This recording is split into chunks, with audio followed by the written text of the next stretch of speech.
Chapter 27, or 28. The Reichenbach Fall. Amelia let out a cry of anguish, knocking one of Sherlock's many beakers off the table where it shattered on the floor, the iodine staining the tiles. She ran a hand through her hair, her chest tightening. She collapsed into John's seat as tears began to stream down her cheeks. Her eyes locked on Sherlock's empty seat. The air still lingered with the smell of cigarette smoke and the faint smoke of Sherlock soap. The faint scent of Sherlock soap, only causing Amelia to sob even more. She glared at the seat as she said, "You heartless bastard." The lie caused a twinge of pain to shoot through her heart as she pulled her knees into her chest, crying silently. "I know what you think was right, and maybe it was, but you could have told me," she whispered, continuing on, although there was no one to hear her. "That's what you're supposed to do, you know. Sentiment and all that, but you and I were never good at that, were we?" She laughed humorously, her eyes flickering down to the carpet. "John tried me to go see Ella with him. I hit him with a book." She could almost imagine Sherlock chuckling and replying with a ready retort. Amelia looked at the back of her left hand where the engagement ring nestled snugly around her ring finger. "We can't even have a wedding because," she choked, unable to continue. Amelia took in a deep breath, her entire body shuddering with the effort. "Because you're dead. The great Sherlock Holmes is dead." 3 months earlier. "A small token of our gratitude," the director said, handing Sherlock a small gift-wrapped box. Sherlock took it, frowning. Sherlock glanced at Amelia, who was barely containing her laughter. "You know," she whispered, standing on her toes to say it in his ear, "other than £500,000 they already gave you." John whacked his sister, silently warning her to behave. "Diamond cufflinks," Sherlock said simply, looking at the box and rustling it slightly. "All my cuffs have buttons." "He means thank you," John reassured the director. "No, he doesn't," Amelia muttered. "Ames," John said dangerously. "Do I?" Sherlock said quizzingly, looking to John for an answer. "Just say it," John sighed tiredly, shooting Amelia a glare as she flicked his shoulder. Some days he didn't know why he had invited his sister to live with him in the first place. Not that Sherlock was against it. Amelia and Sherlock had grown rather close the past year, speaking in hushed tones when John was around, as if they were keeping a secret from him. "Thank you," Sherlock said insincerely, lacing his fingers through Amelia's and starting to walk away. John caught them both, forcing them to smile for the photographers as the camera flashed, taking dozens of photos of the trio. "Back together with my family," a man whose name Amelia had long forgotten said, "after my terrifying ordeal, and we have had 2 people to thank for my deliverance. Sherlock Holmes and Amelia Watson." The gathering crowd clapped excitedly as the young boy handed both Amelia and Sherlock a wrapped box. Sherlock took it and rattled it. "Tie pins," he said to Amelia in a hushed tone. "I don't wear ties." "Maybe you should," Amelia said vaguely, winking. John hushed her condescendingly. "Isn't this illegal?" John hissed between his teeth, not approving Amelia's course of action of how to search a suspect's home for clues, which she'd done by picking the lock.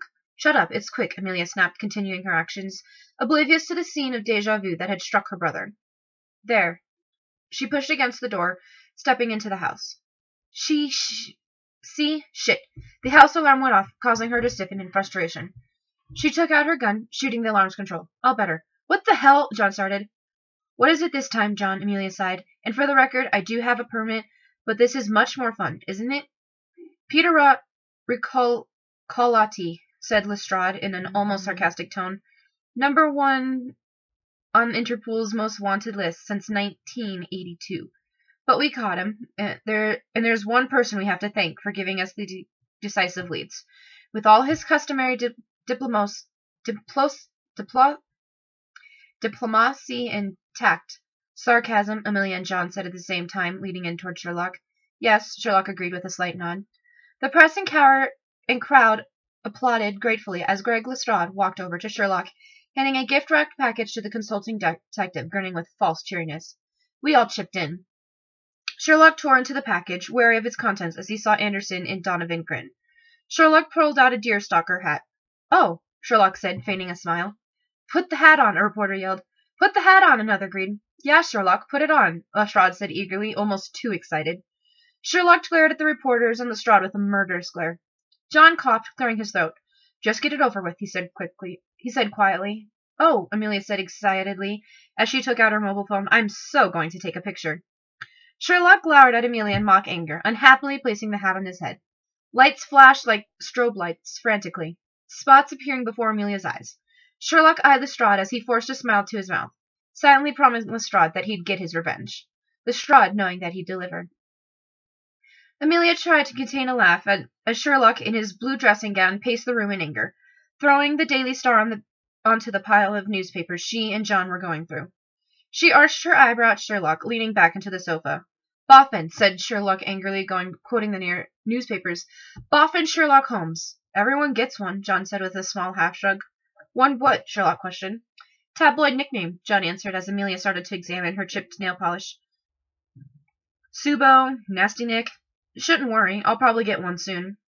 Page 5, column 6, first sentence, Sherlock said. John immediately turning to the page, Sherlock picked up his deerstalker, punching in a barely contained fury. Why is it always the hat photograph? Bachelor John Watson, John said, reading his nickname, elbowing Amelia in the side as she let out a loud cough. Sherlock, Amelia whined, rubbing her side in fake pain. Sherlock looked at John sternly. John raised his hands in surrender. John's hitting me. John, don't hit Amy, Sherlock chastised. Jesus, you two are like a married couple, John grumbled. Amelia shrugged half-heartedly. Do you straighten a ring on this finger? She asked, raising a hand. Sherlock shot her a glare, continuing his rant about his hat. What sort of hat is it anyways? He grumbled. Bachelor? John said again. What the hell are they implying? He cuffed Amelia as she covered her mouth with her hands, trying not to laugh. John, stop hitting me, she said, pouting. I do have a knife and gun on me, you know. Is it a cap? Sherlock said, turning his hat back and forth. Why has it got two fronts? It's a deerstalker, John answered Sherlock's question before going back to reading the newspaper. Frequently seen in the company of Bachelor John Watson. You stalk deer with a hat? Sherlock said, making assumptions. What are you going to do? Throw it? He added sarcastically, just to see the smile on Amelia's face. Amelia laughed, rolling her eyes slightly. Confirmed Bachelor John Watson, John said loudly. Do I have one? Amelia asked, taking the newspaper from John and scanning it quickly. Page 7, column 1, third sentence. You won't complain, Sherlock muttered, still examining the hat. What? Why? She cocked her head in confusion before turning to the page. A small smile crept its way onto her blood-red lips as she read aloud. Sherlock Holmes is rumored to be engaged to British beauty Amelia Watson. She smirked. British beauty? Don't mind the sound of that. She lowered the newspaper, turning to Sherlock. Does everyone think we're engaged? Talk about not fair, John grumbled. Some sort of death frisbee? Sherlock said quizzingly, still looking at the hat. Okay, this is too much, Amelia sighed, finding yet another article about her and Sherlock's supposed engagement. We need to be more careful. It's got flaps. Ear flaps. It's an ear hat, Amy. He threw it across the room to Amy, who lifted a hand and caught it easily, placing it on her head with an ear flap covering one eye. What do you mean, more careful? She means this isn't a deerstalker now. It's a Sherlock Holmes hat, John exclaimed. I mean that you're not exactly a private detective anymore. He held up his thumb and pointer finger in less than an inch apart, his eyes on Sherlock. You're this far from famous. Oh, it'll pass, Sherlock reassured, collapsing onto the chair, holding his hands in a prayer-like position before his mouth. It better pass, Amelia said, walking over to Sherlock,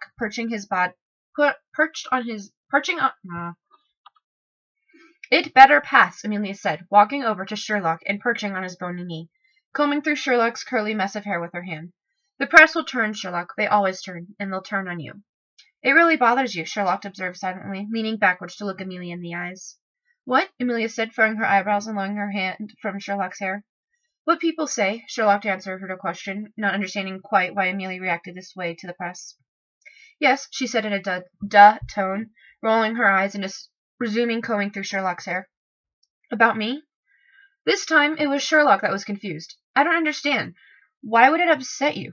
Amelia had been teaching Sherlock how to read people's emotion, but Amelia carefully hid her emotion behind a mask, giving no clue to Sherlock what she was thinking. Sherlock clenched his jaw in aggravation. Amelia held his gaze for a moment, trying to think of a reasonable explanation for her odd statement. Because I care for you, dimwit. Just try to keep a low profile. Find yourself a little case this week. Stay out of the news. Sherlock smiled. You care for me? He pecked her on the lips, taking her by surprise. Usually it was her that initiated the romantic gestures. She laughed, wrapping her arms around Sherlock's neck and pressing her forehead against his with a smirk. For God's sake, John groaned. Get a room. Sherlock arched an eyebrow at John and picked Amelia up bridal style. He tickled her when she protested, causing her to become out of breath due to her uncontrollable giggles. John could have sworn that Sherlock shot him a wink before the detective kicked the bedroom door shut. John stared at the door with wide eyes, dialing his newest girlfriend, a blonde Scottish girl named Ina Murray, up in a desperate attempt to leave the flat for a few hours. Hey, Ina, would it be too terrible if I came over for a few hours?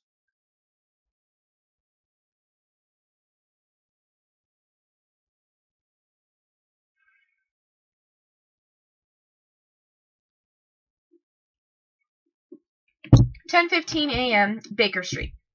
Amelia sat outside of Speedy's cafe not long after, the rain drenching Sherlock's purple button-up shirt she wore.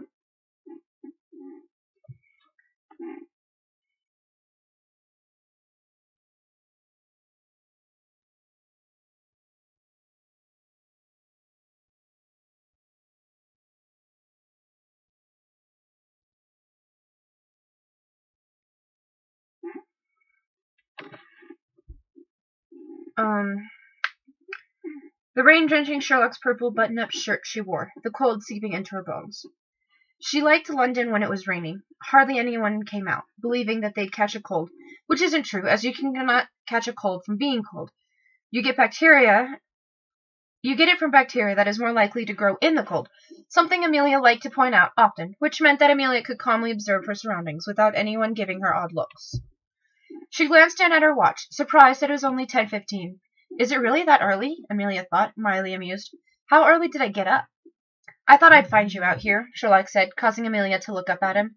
He, too, had no umbrella or raincoat to shield him from the downpour. Sherlock squinted against the pelting raindrops, his face raised to the sky as lightning cracked across the dark clouds. If you tell me to go back inside because I shouldn't be outside during a thunderstorm, I'll personally use your death frisbee against you, Amelia said, her tone slightly teasing, but otherwise completely serious. Sherlock snorted. However difficult it may be to believe, I have more common sense than to do that. Sure you do. The two sat in silence for a moment, the freezing water causing their hair to plaster to their foreheads, water dripping off of the ends. Amelia, Sherlock started. Amelia sighed. What is it, Sher? I think I have feelings for you. Good. Good? Yes, good. You heard me, Amelia stated, raising both of her eyebrows and turning to face Sherlock. Because, although it may come as a surprise to you, I care about you too. She paused. Come on, we better get inside to shower off the pollination. Sherlock hummed, realizing what she'd said as she started to walk off. I can help. Trust me, Amelia said, pausing in the doorway to look back at Sherlock. I know. 11 a.m., 221B. Amelia walked out of the bathroom into the kitchen, drying the back of her head with a towel. She smiled as her eyes fell upon Sherlock, who's examining another slide beneath the microscope. As Sherlock's phone alerted from a text, Amelia loudly said, It's your phone.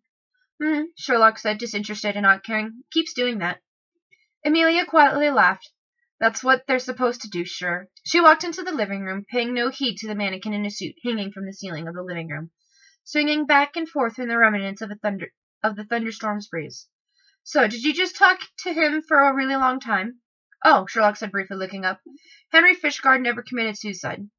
He picked up a hardcover book, slamming it shut violently, a cloud of dust materializing into the air. Bow Street runners missed everything. Pressing case, is it? Amelia said sarcastically, braiding her wet hair into a fishtail braid. They're all pressing, till they're solved, Sherlock muttered. Amelia shrugged. True, fair enough. 11 a.m., Tower of London. Jim Moriarty, put on a neutral expression, thankful for the acting courses he'd taken, if he wanted to achieve his mission, to slowly take down Amelia Watson, piece by piece. He's to have the utmost concentration. He made his way to the White Tower, disguised as a tourist to see the crown jewels, which wasn't exactly a lie, since he was going to see the crown jewels, but he had much, much more in store. He nonchalantly strolled through the security detector, the alarm beeping. Excuse me, sir, a detective guard said. Jim stopped, still chewing his gum, and backing up through the detector. Any metal objects, keys, mobile phones? Jim smiled apologetically, taking out his mobile phone and placing it in the offered tray. You can go through, the security guard said, waving Jim through.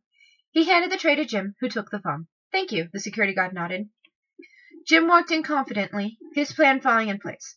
He'd calculated every possible outcome and the ways to avoid the situation. He came to a halt before the large glass display case, located in the center of the room, admiring the contents inside.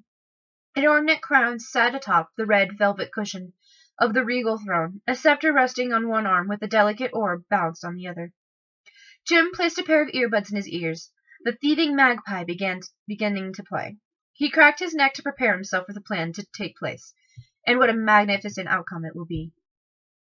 11 a.m. Surveillance room of the London Tower. Two surveillance men sat before the computers, displaying the CCTV footage. One turned to the other as Moriarty lifted his hands up in the air above his head and slowly lowered them. "Fancy a cup, then, mate," the first surveillance man proposed. "Yeah, why not?" the other replied as the first one got up and walked off. 11 a.m. Bank of England. "Gilts at 7, the bank director said, his eyes on the computer screen. "Dutch telecoms in free fall. Thank you, Harvey." He nodded slightly as Harvey set down tea on a tray before him, quickly leaving the room. 11 a.m. Pentonville Prison. The prison's governor sat at his desk with a keep calm and carry on mug full of tea, casually slamming down a stack of files onto his desk. Several wardens, guards, and police officers stood by, listening to the governor's verdict.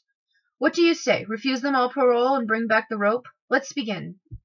Back at the tower. Jim raised his phone, scrolling through several app icons. He ignored the one with the cartoon prisoner behind bars, and another with a piggy bank decorated with the English flag. Clicking on the cartoon of a crown. The image unfolded into an unlocking padlock, sending streams of long codes out and warnings filling the tower's air. "This is an emergency," said the automated security system. "Please leave the building." Jim contained a smirk as the other tourists hurried out of the room in a near panic. "Check number 1 off the list," he thought to himself as the security guard came over to him, probably assuming he couldn't hear the insistent warnings. "Sir," the guard said, "I'm going to have to ask you to leave." Jim grabbed an aerosol can from his waistband, full of chemical compound he didn't know the name of, as he wasn't a chemist, spraying it into the guard's face, who collapsed unconscious. The security door closed and locked itself as Jim took off his cap, smoothing out his slick hair. "I warned you, Amelia." Scotland Yard. "Sir, there's been a break-in," Donovan announced, rushing into Greg Lestrade's office, unfazed that her boss had his feet on his desk, drinking coffee while eating what appeared to be donut pastry hybrid. "Not our division," Lestrade said around a mouthful of food. "You'll want it." The White Tower. Jim lazily scrolled through the app icons once again, this time selecting the piggy bank. The piggy bank broke into two, revealing a pile of small gold coins, as it too sent a long digital code. This was almost too easy, but then that was rather the point. He was here to make an impression, nothing more. Bank of England. "The vault!" the bank director exclaimed loudly, seeing the ripples from the vibration of the vault opening in his tea. Alarms began to blare loudly, his computer screen flashing. "Vault opening," as an image of the vault slowly opened appeared on screen. His jaw dropped open at the nearly impossible feat, his tea tilting and pouring into his lap. Greg Lestrade's police car. "Hacked into the Tower of bloody London security?" Lestrade said angrily. "How?" As Sally's phone rang, his face turned red. "Tell them we're already on our way." "There's been another one. Another break-in," Sally said, listening to the other end. Lestrade staring at her blankly. "Bank of England." 221B. "Sherlock Holmes," Amelia said sternly as Sherlock began to ruthlessly search through the fridge, searching for something. "What are you doing?" "I'm hungry." "What? Since when do you eat?" Amelia blinked, taken aback. "There's some roast left in the freezer if you want it." Sherlock grumbled a quick thanks, grabbing the plastic container and eating the frozen roast. Amelia shook her head at Sherlock's strange behavior, shrugging it off and turning back to reading Hamlet. The White Tower. Jim scrawled 4 words on the glass of the display case, exaggerating each moment dramatically. He drew a smiley face in the O of the second word, giving his artwork some character. He dotted the I of the third word with a small human heart with flames surrounding it. It wasn't quite as romantic as the heart most children drew, but it got his message across.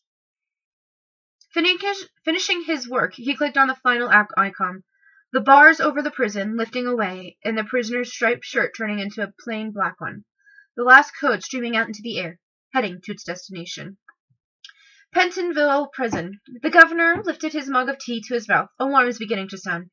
A prison warden burst into the room, his forehead beading with sweat. "Sir," he panted. "Security's down, sir. It's failing." The governor jumped to his feet, knocking his tea off the table, the hot liquid seeping into the floor. Lestrade's police car. Sally Donovan got another phone call. Lestrade looked at her in frustration. "What is it now?" he growled. Pentonville Prison. He stared at her in disbelief for a moment before saying, "Oh no. 221B. "For the love of God, Sherlock!" Amelia yelled at the consulting detective as he picked up his violin and loudly started to play fast-paced tunes. "I'm trying to read." "I'm trying to play my violin." "Really? I hadn't noticed. I thought you liked my music." "Not when I'm trying to read Shakespeare. It's hard enough to read when you're not playing at it as it is. I don't see anything wrong with what I'm doing." "This is getting ridiculous," Amelia said, dialing Mycroft. "Mycroft, your brother is being an arse." "Amelia Watson, now is an incredibly inconvenient time to call," Mycroft said with a sigh.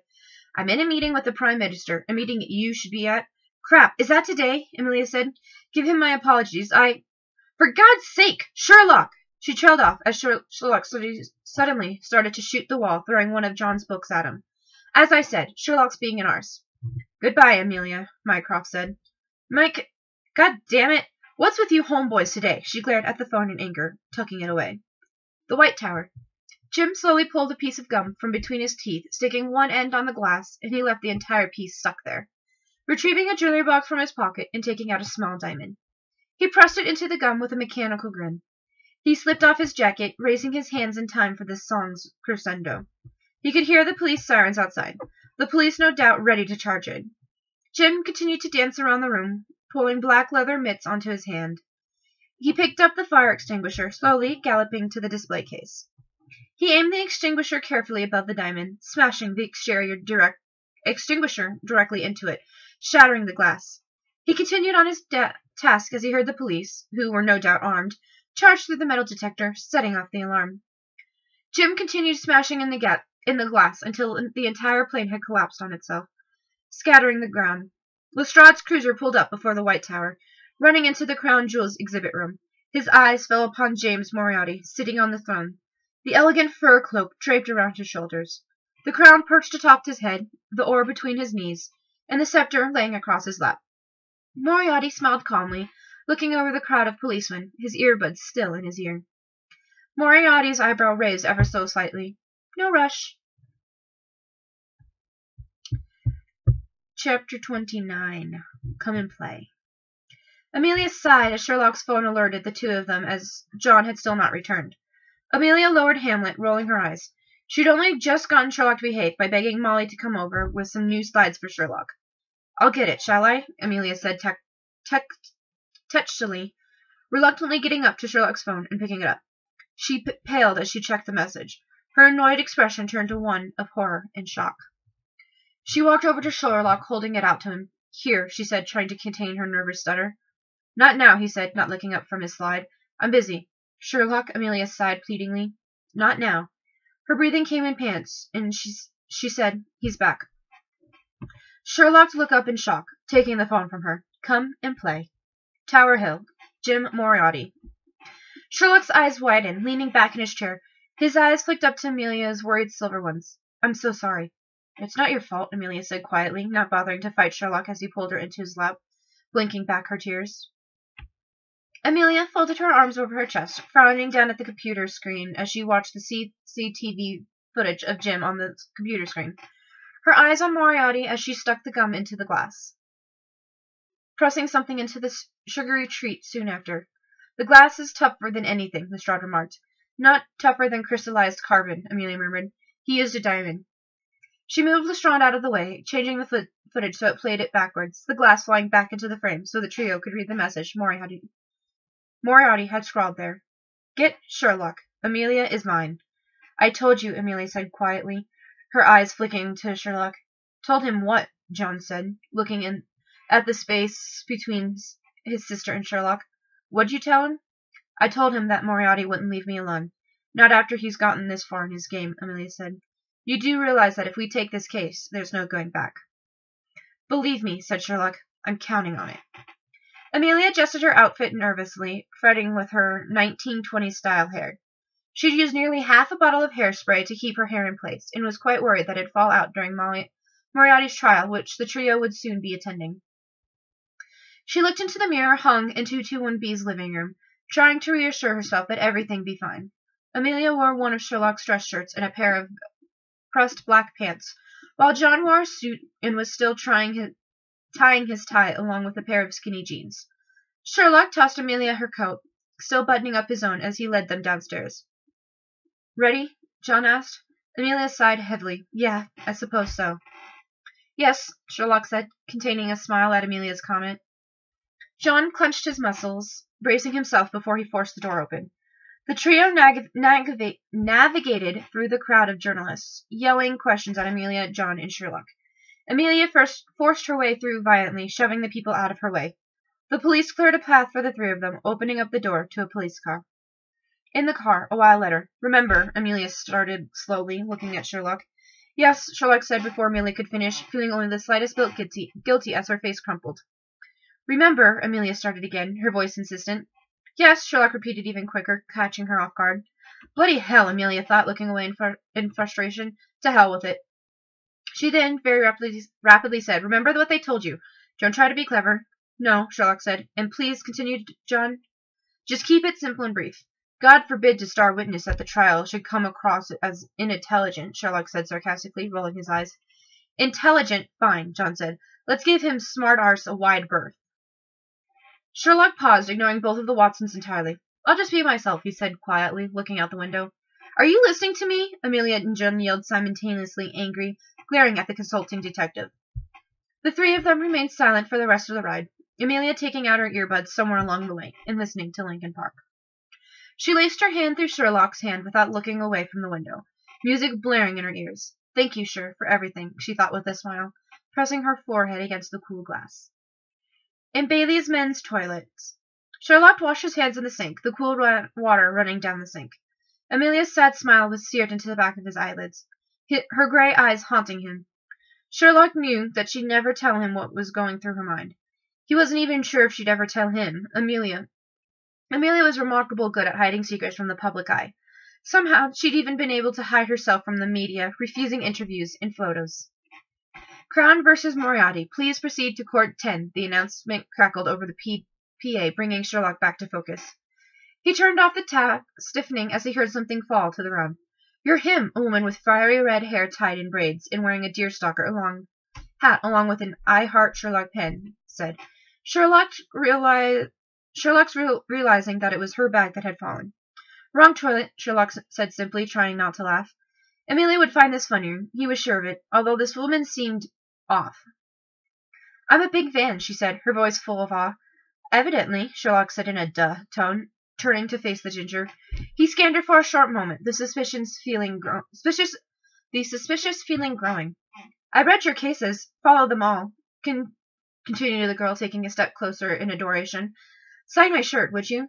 She pulled back her pea coat, revealing an extremely low-cut blouse that pointed where Sherlock thought her cleavage might fall out, holding a pen out in her hand. He tried not to gag at the sight. Not that he didn't. She was attractive, which she was. No, he was much more interested in Amelia. He wouldn't look at another woman. One of those sentiment things John and Amelia had taught him. "There are two types of fans," said Sherlock dismissively. "Oh, catch me before I kill again, type A," Sherlock informed with a small nod, his sharp eyes noting several things at once. If only Amelia was here, she'd probably already have a whole life story. "You don't even know her name. You're getting slow, Sherlock." "Uh-huh," the ginger said. "What's type B?" Sherlock pondered for a moment before quoting Amelia to answer the woman. "Your bedroom's just a taxi right away." "Guess which one I am," the ginger said, grinning at the thought of being deduced. Sherlock took a step back, quickly doing some deductions. "Pressure marks right forearm, jacket pocket, ink on wrist. Neither," he concluded. She blinked nervously. "Really?"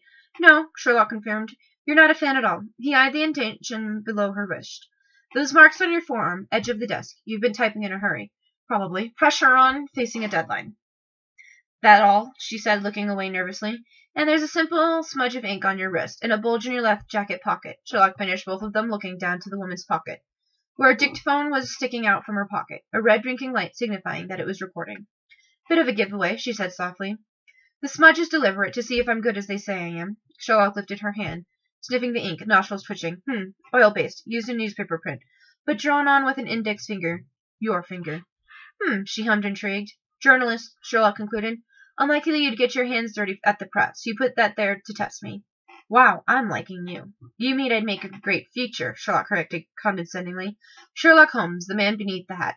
Kitty, she said, taking off her deerstalker. Riley, pleased to meet you. She stuck her hand out, waiting for him, Sherlock, to shake. No, Sherlock said abruptly, just saving you the trouble of asking. No, I won't give you an interview. No, I don't want the money. He pushed past her, heading for the door, miffed when she chased after him. You and Amelia Watson, just platonic? Kitty demanded quickly. Can I put you down for a no there as well? She kept the door closed, trapping him in the small bathroom. She stepped into his way, too close for Sherlock's comfort. There's all sorts of gossip in the press about you. Sooner or later, you're going to need someone on your side. She trailed off as she tucked a business card into Sherlock's breast pocket. Someone to set the record straight. Sherlock smiled dryly, a sarcastic glint in his eyes. And you think you're the girl for that job, do you? I'm smart, and you can trust me. Totally. Smart. Okay. An investigative journalist. Good, Sherlock said, slightly surprised. Well, look at me, and tell me what you see. She stared at him blankly, not sure what to make of his comments. If you're that skillful, you don't need an interview. You can just read what you need. She looked away uncomfortably, unable to meet Sherlock's green-blue eyes. No, Sherlock said in confusion. Okay, my turn. He paced around Kitty, rapidly stating several things about her. I look at you, and I see someone who's still waiting for their first big scoop, so that their editor will notice them. You're wearing an expensive skirt, but it's been rehemmed twice. Only a posh skirt you've got. And your nails. You can't afford to do them that often. I see someone who's hungry. I don't see smart, and I definitely don't see trustworthy. But I'll give you a quote if you like. 3 little words. He took out the dictaphone from Katie's pocket, holding it to his mouth. He chose his next 3 words carefully. You repel me. He turned sharply, leaving the room. Courtroom 10, Old Bailey. John looked down from the courtroom's gallery, frowning. Sherlock stood in the witness box, while Moriarty stood opposite from him, nonchalantly chewing a piece of gum. Amelia had yet to show, nervous to be in the same room as Moriarty after what he'd done, both of 2 and her friends. A consulting criminal, the prospecting barist repeated, puzzled. Yes, Sherlock said, aggravated. Your words? The prosecuting barrister continued on. Can you expand on that answer? James Moriarty is for hire, Sherlock said flippantly. A tradesman? Yes. But not the sort who'd fix your heating. No, Sherlock said. The sort who'd plan a bomb or stage an assassination. But I'm sure he'd make a pretty decent job of your boiler. Amelia laughed quietly as she entered the courtroom, covering her mouth with her hands. Hey, you, Amelia said, sitting down next to John. What I'd miss? Not much, said John. Sherlock's being an arse, as per usual. Would you describe him as the prosecuting barrier started, only to be cut off by Sherlock? Leading, the consulting detective said. What? Oh, God, you've got to be kidding me, Amelia groaned, trying not to roll her eyes. Can't do that. You're leading the witness, Sherlock explained, looking towards the defending barrister. He'll eject and the judge will uphold. Mr. Holmes, both the judge and Amelia said at the same time exasperately, although Amelia was muttering it under her breath in anger. Ask me how. How would I describe him? Sherlock said to the prosecuting barrister, correcting her. What opinion have I formed of him? Do they not teach you this? Mr. Holmes, we're fine without your help, the judge nearly groaned. How would you describe this man? His character? The prosecuting barrister asked with a raised brow. First mistake, Sherlock looked up, his eyes meeting Amelia's cold-eyed glare. James Moriarty isn't a man at all. He's a spider at the center of a web. A criminal web with 1,000 threads, and he knows precisely how each and every single one of them dances.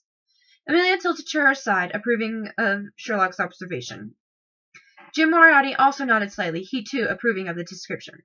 The prosecuting barrister cleared her throat almost awkwardly. And how long? No, don't do that, Sherlock said, closing his eyes in frustration. That's really not a good question. Mr. Holmes, the judge said loudly. How long have I known him? Sherlock said.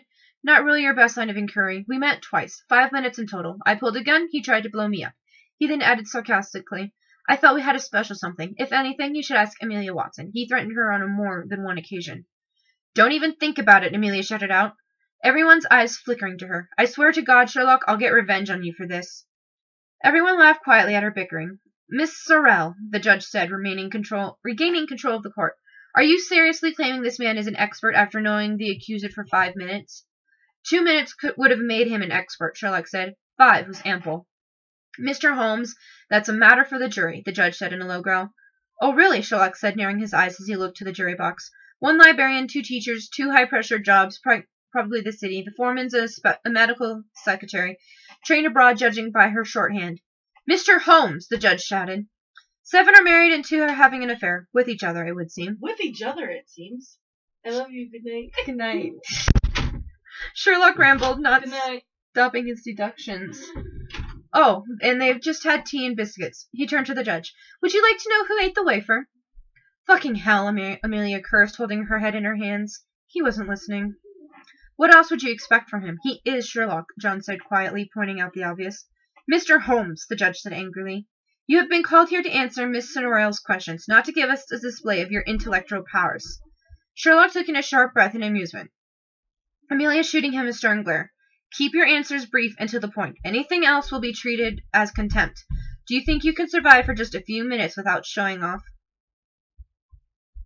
Sherlock paused, thinking the judge's question over before he opened his mouth. Don't do that. That's really not a great question. And to answer your question, no. Chapter 30. The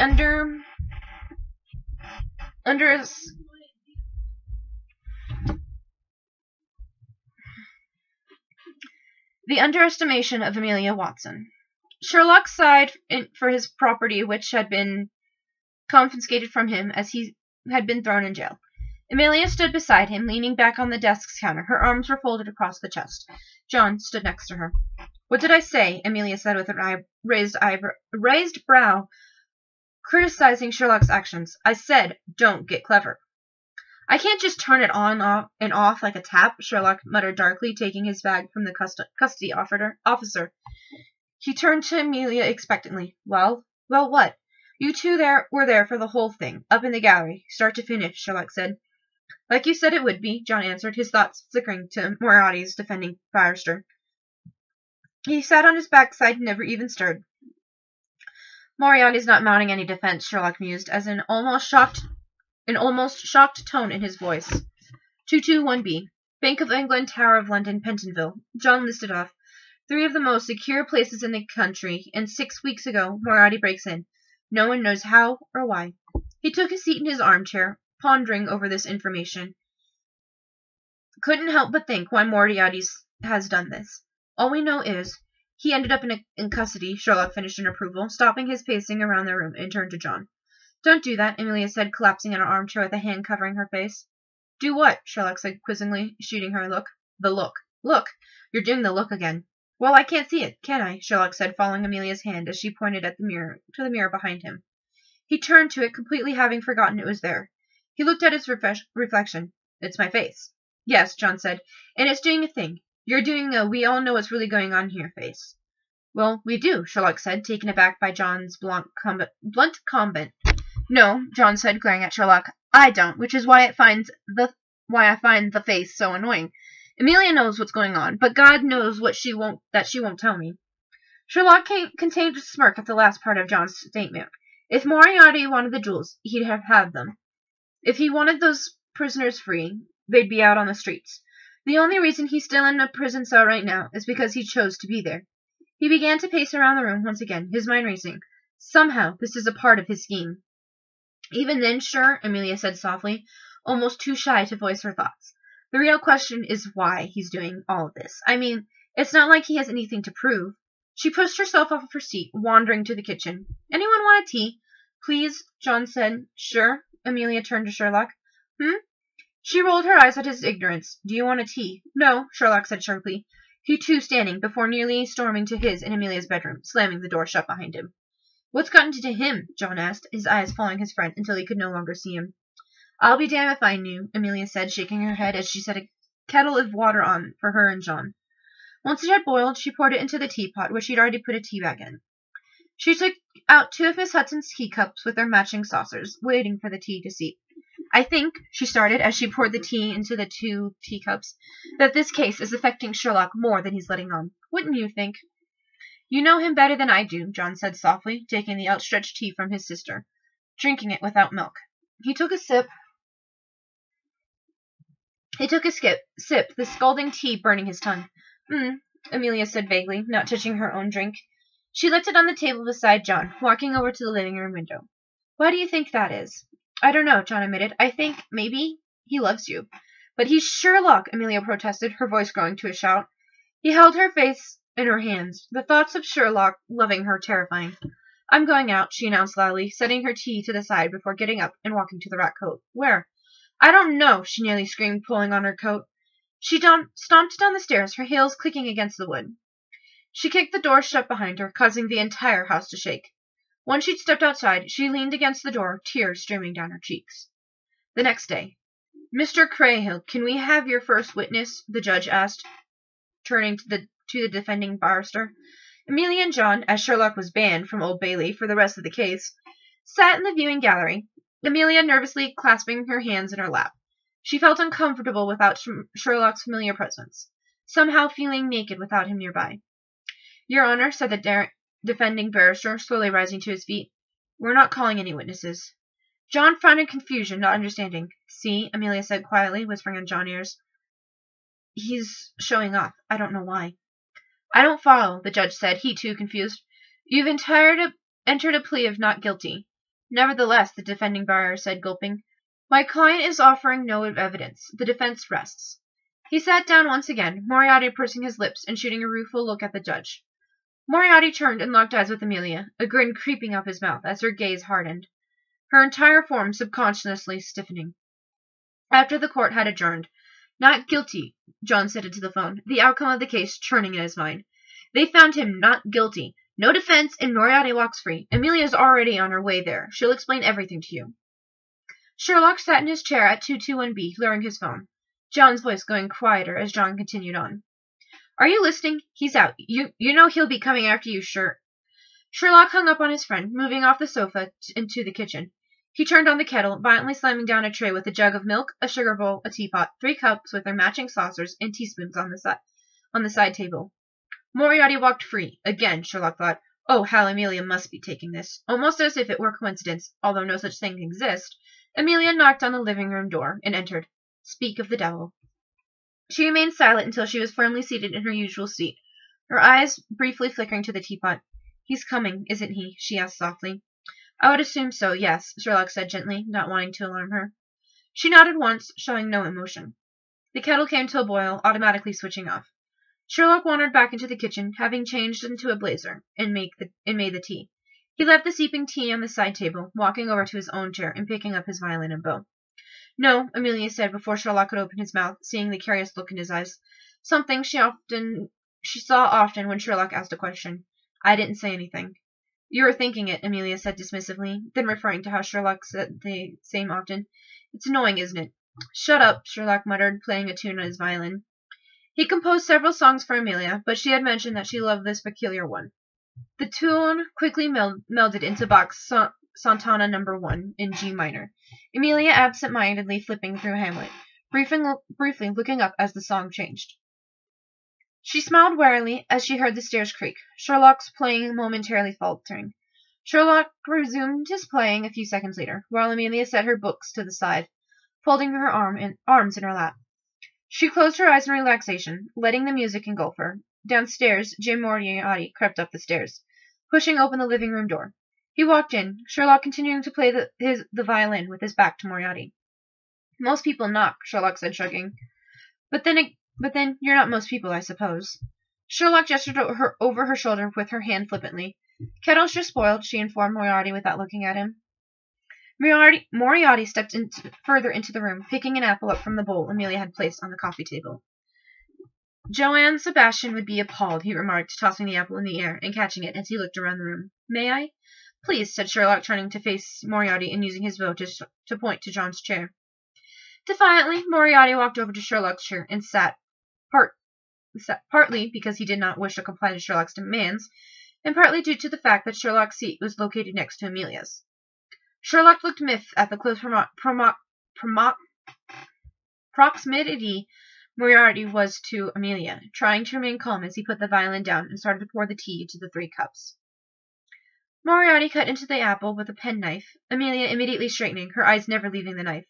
You know, Moriarty said, when he was on his deathbed, Bach, he heard his son at the piano playing one of his pieces.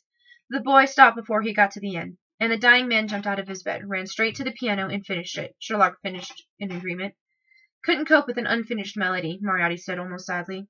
Neither can you, Amelia said, her eyes traveling upwards until they met Moriarty's evil-eyed gaze. That's why you've come. But be honest, Moriarty said, turning to look at her. You're just a tiny bit pleased. What, with the verdict? Amelia said, as though she knew James was speaking of something far darker.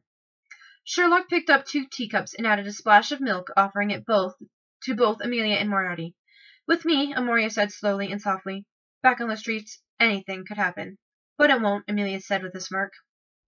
Moriarty snorted, scoffing at the thought. He turned to Sherlock, smiling like the psychopath he was. Every fairy tale needs a good old-fashioned villain. He grinned madly at Sherlock as he prepared his own tea. You need me, or you're nothing, because we're just alike, you and I. Except you're boring. He shook his head. You're on the side of the angels. He sipped his tea, Amelia and Sherlock mimicking his actions. Got to the jury, of course, Amelia said in annoyance.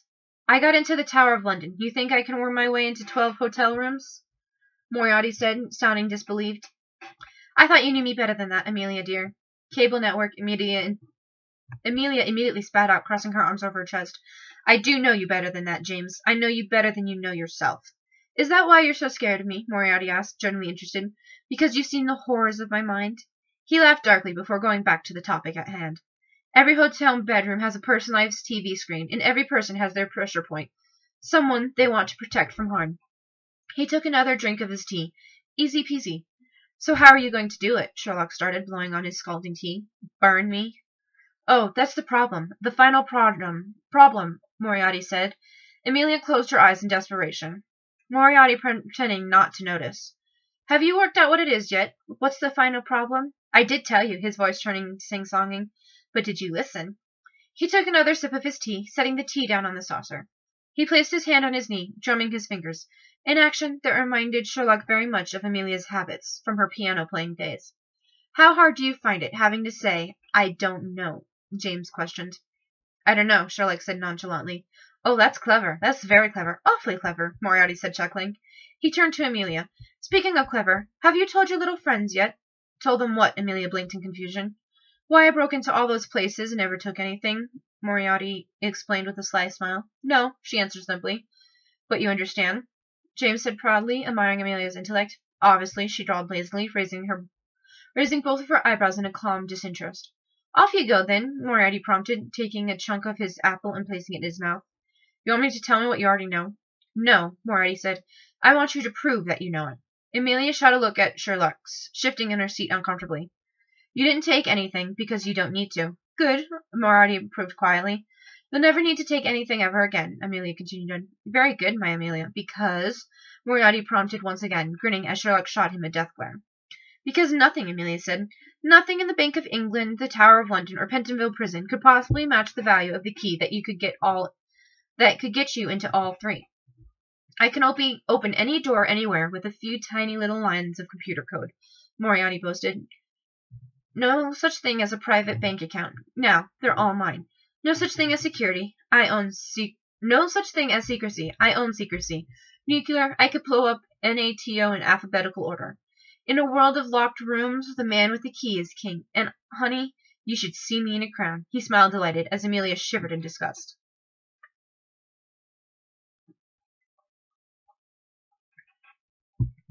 You were advertising all the way through the trial, Sherlock mused. You were showing the world what you can do. And you were helping, Moriarty said happily. Big client list, rogue governments, intelligent communities, terrorist cells. They all want me. He ate another piece of his apple. Suddenly, I'm Mr. Sex. But you already knew that, didn't you, Amelia? I recall having a fair bit of fun together.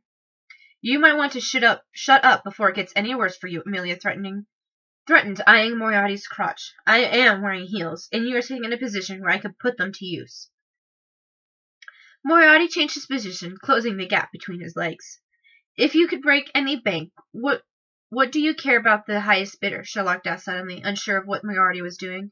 I don't, Moriarty said. I just like to watch them all competing. Daddy loves me the best. Aren't ordinary people adorable? Well, you know, you've got John. I should get myself a live-in one. There's a job opening. Amelia, I don't suppose you'd want it. I'm good, Amelia said sarcastically. Thanks. Why are you doing all of this? Sherlock said, changing the topic. It'd be so funny, Moriarty said to Amelia, still fancying by the concept of Amelia living with him. You don't want any money or power. Not really, Sherlock said, bringing his attention back to him. What is it all for? I want to solve the problem, Moriarty answered. Our problem. The final problem. He looked down. It's going to start very soon, Sherlock. The fall. He looked upwards, whistling a high-pitched tune, hauntingly descending. He lowered his gaze, his eyes mimicking the noise of an atom falling and exploding. But don't be scared. Falling's just like flying, except there's a more permanent destination. He glanced at Amelia, their gaze locking for a moment before she looked away, letting him claim dominance. Never liked riddles, Sherlock said, standing and buttoning up his jacket. Learn to, Moriarty said, he too standing, because I owe you a fall, Sherlock. I owe you. He walked to Amelia's other side, leaning across the arm of her chair. His lips brushed her lip, sending the shivers down her spine. She clenched the arm of her chair, her nails digging into the fabric as he whispered softly into her ear. And you, my dear, will help your dear friends crumble. In the end, you'll come crawling back to me, because I'll be the only thing you have left. Amelia closed her eyes, collecting her emotions before reopening them to meet Moriarty's eyes defiantly, the threat terrifying her.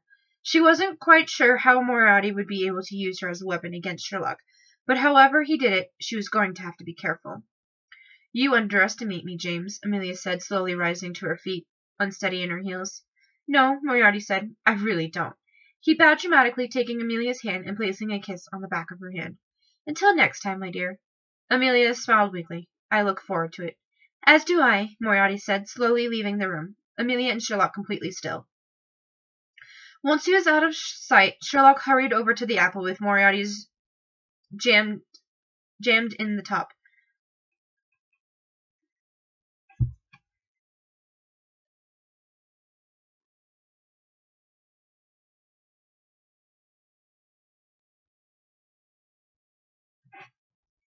Moriarty having left it.